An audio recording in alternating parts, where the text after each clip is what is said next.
welcome my dear lovely viewer, Master House 24 and Mohammad Mukhtar Hossain English Sir Mohammad Ray Academy সবাইকে স্বাগতম শুভেচ্ছা এবং অনেক অনেক ভালোবাসা জানাই। তোমরা ক্লাস 10 এ এসএসসি এইচএসসি বিভিন্ন কলেজ বিশ্ববিদ্যালয় হায়ার এডুকেশন ভালো চাকরি জব ফরেন এডুকেশন সব ক্ষেত্রে কিন্তু ইংলিশ নলেজ দরকার রয়েছে। তাহলে অবশ্যই তোমাদের বিভিন্ন কলেজ বিশ্ববিদ্যালয়ে পড়ালেখা করছো, তোমাদের কিন্তু ইংলিশ বিষয়ে নলেজ ইনক্রিজ করার জন্য অবশ্যই প্র্যাকটিস করতে হবে। আর তোমাদের আজকে এমন একটি ইম্পর্টেন্ট টপিকস নিয়ে আলোচনা করব, যে বিষয়টি তোমরা যদি আমার প্রথম থেকে শেষ পর্যন্ত আমার সাথে থাকো, অবশ্যই তোমরা যে কোনো ক্ষেত্রে তোমরা ভালো কিছু করতে পারবে, অর্থাৎ তোমাদের জীবনটাকে শাইন করতে পারবা, প্রোগ্রেস করতে পারবা। তাহলে সেই টপিকসটি সেই লিসনটি কী, সেটা হচ্ছে বন্ধুরা right form of verb, how to use in gaps, যেখানে নাম্বার পার্সন টেন্স অনুযায়ী আমরা পরিবর্তন করতে হয়, যেটি আমাদের প্র্যাকটিক্যাল লাইফে অল টাইম আমাদের প্রয়োজন হয়। আর তোমরা যারা আমার চ্যানেলে নতুন রয়েছে অবশ্যই চ্যানেলটি সাবস্ক্রাইব করে রাখবে।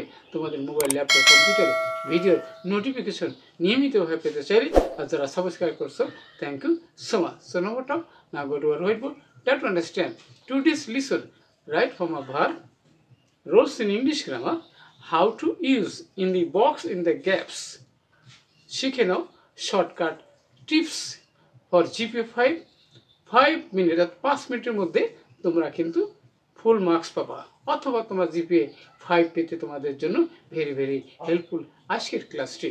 So now top now go to our whiteboard, try to understand today's lesson right form of verb, how to use in English grammar. So, hello my dear lovely viewers, I'm also right form of verbs roles in English grammar, how to use শিখে নাও shortcut tips 5 minutes full marks আর GPA 5। আমাদের episode হলো 294, অর্থাৎ 294তম video. অর্থাৎ এখানে তোমরা class 10 SSC HSC বিভিন্ন কলেজ বিশ্ববিদ্যালয়ে অ্যাডমিশন, আর যেটি তোমাদের এখানে অল বোর্ড 2018 সালে এসেছিল, সবার জন্য কিন্তু এই বিষয়টি অবশ্যই ভেরি ভেরি ইম্পর্টেন্ট। অর্থাৎ বোর্ড কোশ্চেনগুলো সলভ করতে পারলে অবশ্যই তোমরা 80% নাম্বার কভার করবে। তাহলে দেখো বন্ধুরা, এখানে কিছু যে ভার্ব রয়েছে সে ভার্বগুলো ওয়ার্ড মিনিং জানবো, এবং সেগুলো কিভাবে নাম্বার পার্সন টেন্স অনুযায়ী অ্যাক্টিভ প্যাসিভ কীভাবে এগুলো পরিবর্তন করা হয় সে বিষয়টি তোমরা জানতে আমার সাথেই থাকবে। প্রমাণিত হলো প্রতিজ্ঞা করা, আমরা সবাই কিন্তু জানি। নেক্সট হলো কন্টেইন, হলো ধারণ করা, আর বি মানে কি হওয়া, যার মধ্যে 5টি শব্দ রয়েছে, তাহলে সেটাও আমরা জানতে পারবো। রিটার্ন মানে ফিরে আসা, আর ফিনিশ মানে শেষ করা, আর এগ্রি মানে একমত হওয়া। ওখানে বলতেছে ওয়ান্ট মানে চাওয়া, আস্ক মানে জিজ্ঞাসা করা, আর রিফিউজ মানে অস্বীকার করা, আর কম্পোজ মানে কি রচনা করা। তাহলে প্রথমে দেখো বন্ধুরা, ওয়ান ডে মানে একদিন, দি গ্রেট পোয়েট ফেরদৌসি, একদিন এই বিখ্যাত কবি ফেরদৌসিকে বলা হয়েছিল, জিজ্ঞাসা করা হয়েছিল।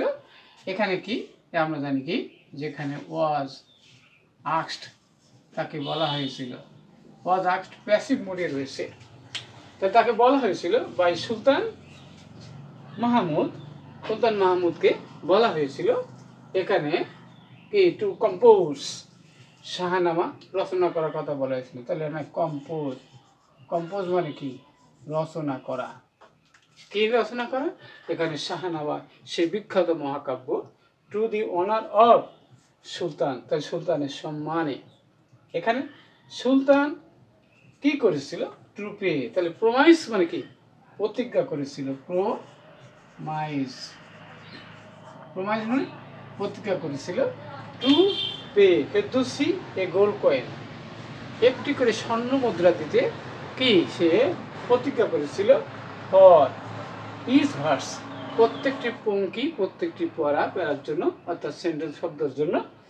এবার ফেরদৌসি কি করেছিল, এখানে কিন্তু কি লেখা শুরু করেছিল। ওকে, এখানে ফিনিশড মানে কি FINISHED, ফিনিশড মানে সেই লেখাটি শুরু করে, এবং সে কি করলো ফিনিশ মানে শেষ করেছিল রাইটিং, অ্যান্ড এবং দেখা গেল কি প্যাসিভ ভয়েসে, তাহলে ইট ওয়াজ, এখানে আমরা জানি যেমন বলছে বির মধ্যে আমরা বলছিলাম 5টি শব্দ যেখানে am is R was were। তাহলে এখানে কিন্তু ইট ওয়াজ ফাউন্ড এটা দেখা গেল। এখানে টু কন্টেইন মানে কি ধারণ করেছিল, টু কন্টেইন তাহলে ধারণ করেছিল কত 60,000 গোল্ড অর্থাৎ 6,000 স্বর্ণ মুদ্রা হয়েছিল। তাহলে কবিতাটি এই লেখার মহাকাব্যটি লেখার পরে দেখা গেল তাহলে এখানে 60,000 স্বর্ণ মুদ্রা সমপরিমাণ এখানে হয়েছে। এবারে নাও সুলতান, এখন সুলতান কিন্তু কি করছে, সুলতান এখনো টু পে দিতে, সে দিতে কি করেছিল স্বীকার না অস্বীকার করেছিল। অস্বীকার করেন ইংরেজি কি রিফিউজড। রিফিউজ মানে কি তাহলে সে অস্বীকার করেছিল টু পে 60,000 এখানে গোল্ড কয়েন দিতে সে অস্বীকার করেছিল। ওকে, এবার হচ্ছে গিয়ে এবারে he dash to pay silver coin, অর্থাৎ এখানে ফেরদৌসী কিন্তু এবার সে তাহলে কি করেছিল, তাকে জন্য স্বর্ণ মুদ্রা না দিয়ে তার রূপার মুদ্রা দেওয়ার কথা বললে কি একজন নিতে চায়, তাহলে হি রিফিউজ সেও কিন্তু অস্বীকার করলো। অথবা আমরা লিখতে পারি কি he did not take receive, সে গ্রহণ করলো না। তাহলে আমরা বলতে পারি কি ডিড নট টেক সে গ্রহণ করলো না, নিল না কি যে silver gold coin instead of gold, অর্থাৎ সোনার পরিবর্তে সে নিতে অস্বীকার করলো না, নিতে পারবো না। দি পোয়েট এবার কি রিফিউজড মানে প্রত্যাখ্যান করলো, রিফিউজড মানে কি প্রত্যাখ্যান করলো, ওকে অস্বীকার করলো, ডিনাই করলো। To take the silver coin সে নিতে রাজি হলো না, অস্বীকার করলো। ওকে, তারপরে থেকে অ্যান সে কি করছে, তাহলে তখন সে কি মন খারাপ করে তখন সে কি গেল রিটার্ন মানে কি ফিরে গেল, রিটার্ন টু হিজ ভিলেজ তার গ্রামের বাড়িতে সে ফিরে গেল। তাহলে অবশ্যই তোমরা দেখলে কিভাবে নাম্বার পার্সন টেন্স অনুযায়ী এখানে ভার্বগুলো পরিবর্তন করতে হয়। আর এইভাবে প্র্যাকটিস করার মাধ্যমে তোমরা অবশ্যই যে কোনো ক্ষেত্রে তোমরা ফুল মার্কস অর্জন করতে সক্ষম হবে। আজকের ভিডিওটি ভালো লাগলে এবং কি বিষয়ে ভিডিও দেখতে চাও দ্রুত কমেন্টস করে জানিয়ে দেবা। সবার সুন্দর এবং সাকসেসফুল জীবন কামনা করে এখানে বিদায় নিচ্ছি। আল্লাহ হাফেজ।